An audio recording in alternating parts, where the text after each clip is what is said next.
हरे कृष्णा, राधे राधे। आप सभी का आपके अपने चैनल प्रभु कथा भजन में हार्दिक स्वागत है। आज इस वीडियो में मैं आप सभी को बैसाख महात्म का 23वां अध्याय सुनाऊंगी, जो इस प्रकार है। व्याध कहने लगे कि महामन भगवान विष्णु कैसे हैं, उनको कैसे जाना जा सकता है, और बैसाख धर्म क्या है जिससे भगवान प्रसन्न होते हैं। व्याध के इस प्रकार पूछने पर मुनि कहने लगे कि भगवान विष्णु सर्वशक्तिमान, निर्गुण, निश्चेष्ट, अनंत सच्चिदानंद स्वरूप और संपूर्ण चराचर विश्व के स्वामी हैं। अब मैं उनके लक्षण बताता हूँ, जिससे उत्पत्ति, स्थिति, संहार, आवृत्ति, नियम, प्रकाश, बंध और मोक्ष होते हैं।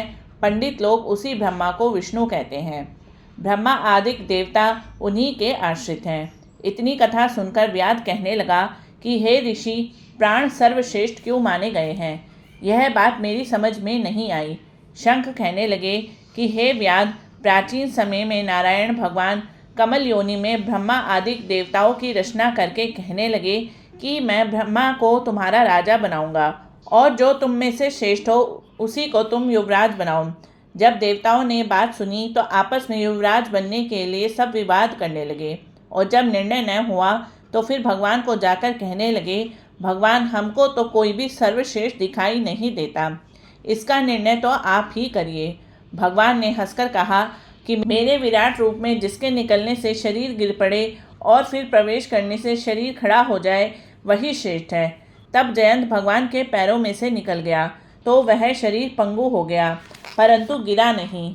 इसी तरह गुहेंद्रियों में से दक्ष के निकल जाने से हरतहीन कहा गया, नेत्रों में से सूर्य निकल जाने से नेत्रहीन, नाक में अश्विनी कुमार के निकल जाने से नासिका रहित, कानों से दिशाएं निकल जाने से बहरा, जीवा से वरुण निकल जाने से अक्षरस, और मन को चैतन्य करने वाले रुद्र के निकल जाने से तो जड़ कहाने लगा, परंतु देह गिरी नहीं, वरन पूर्ववत सब कार्य होते रहे। मगर फिर प्राणों के निकलते ही देह गिर गई और उसको मृत कहने लगे। तब सब देवता आपस में कहने लगे, जो हम में से इस देह को उठाने में समर्थ होगा वही सर्वश्रेष्ठ और युवराज होगा।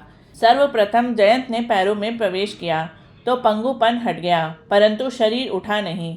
दक्ष गुहेंद्रियों द्वारा प्रविष्ट हुआ, इंद्र हाथों द्वारा, सूर्य नेत्रों द्वारा, अग्नि वाणी द्वारा, रुद्र मन के द्वारा प्रविष्ट होने पर भी देह उठा नहीं। सबसे अंत में प्राणों के प्रविष्ट होते ही शरीर खड़ा हुआ। इसी कारण प्राण सर्वश्रेष्ठ और युवराज बना। तब प्राण के सम्मान के लिए सब सामदेव का गान करने लगे। इसलिए स्थावर और जंगम आत्मा के लिए यह सृष्टि प्राणात्मक है। प्राण ही जगतपति हैं। प्राण बिना जगत कुछ भी नहीं है। इति श्री बैशाख महात्म 23वां अध्याय समाप्तम।